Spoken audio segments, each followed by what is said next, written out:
पवन का अपरदनात्मक कार्य भौतिक तथा यांत्रिक प्रक्रमों द्वारा होता है, रासायनिक प्रक्रमों द्वारा होता है, जैविक प्रक्रमों द्वारा होता है या फिर सभी तीनों आएंगे।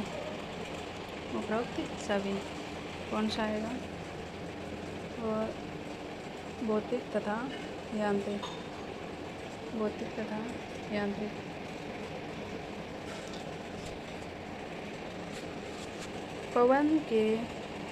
जब पवन के साथ उड़ते हुए रेत व धूल के कण मार्ग में पड़ने वाले सेलों पर प्रहार करके सेलों को रगड़ते एवं घिसते हैं तो ये पवन अपरदन कौन सी क्रिया कहलाती है?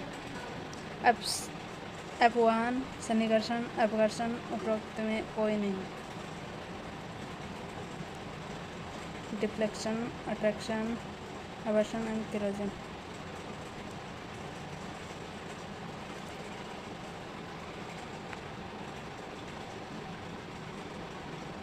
अपघर्षण।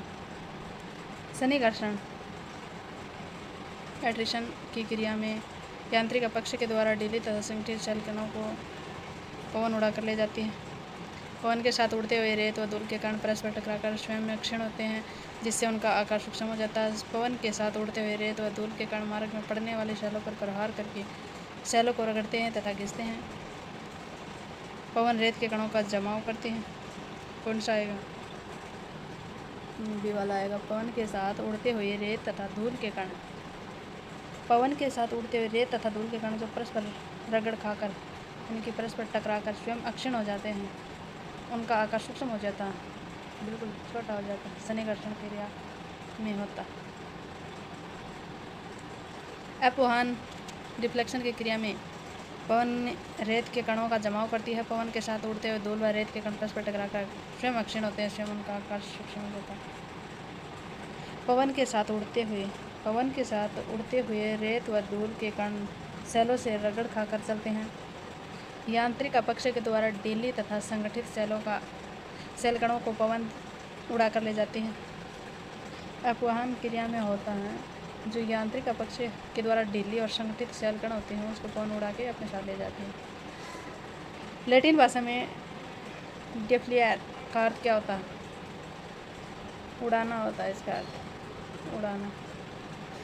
निम्न में से किस सेल का पवन की क्रिया अधिक प्रभावशाली होती है? निम्न में से किस सेल का पवन की क्रिया अधिक प्रभावशाली होती है? बालू का पत्थर कॉन्ग्लोमेरेट, चूना पत्थर shale, sandstone conglomerate, limestone shell.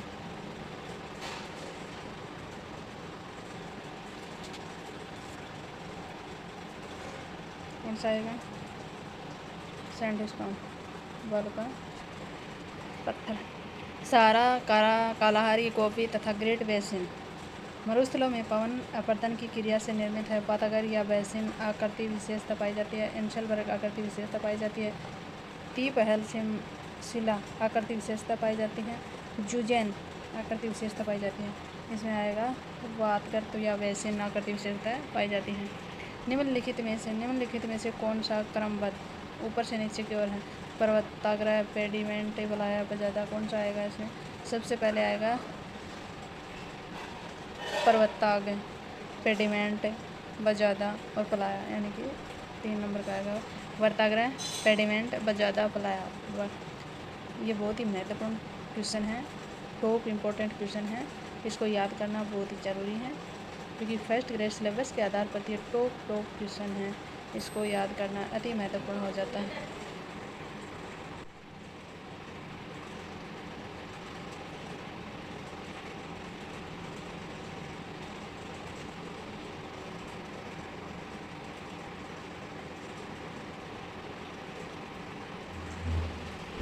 निम्नलिखित को सम्मिलित कीजिए। रेत युक्त कॉरिडोर, यानी कि ए में क्या आएगा? रेत युक्त कॉरिडोर, इसमें आएगा गस्ती। रेत युक्त कॉरिडोर में आएगा गस्ती। फिर है अनुदैर्घ्य स्तूप, अनुदैर्घ्य स्तूप में आएगा सीप।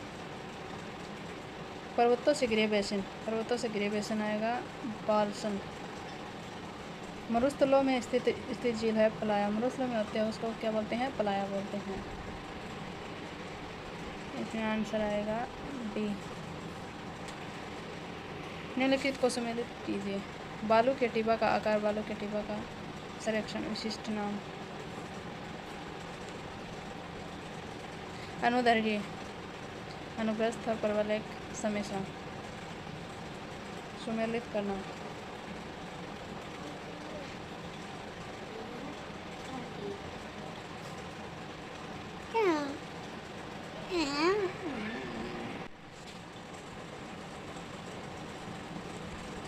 ए में आएगा 3 नंबर अनुदैर्घ्य, अनुदैर्घ्य आएगा सिप।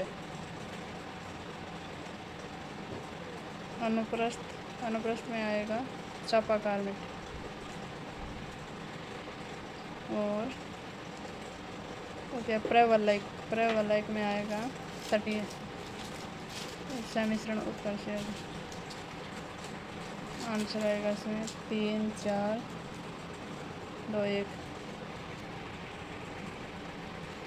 वेलबैक, बालू का स्तूप विशिष्ट लक्षण है। थार के मरुस्थल, ऑस्ट्रेलियाई मरुस्थल, गोबी मरुस्थल, सहारा मरुस्थल। 25 का आंसर आएगा सहारा का मरुस्थल।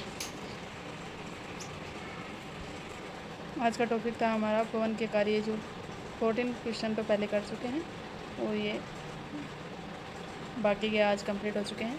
बहुत ही महत्वपूर्ण है, परीक्षा की दृष्टि से बहुत ही महत्वपूर्ण प्रश्न है, याद कीजिएगा। ऐसी और वीडियो देखने के लिए हमारा वीडियो को लाइक करें, सब्सक्राइब करें।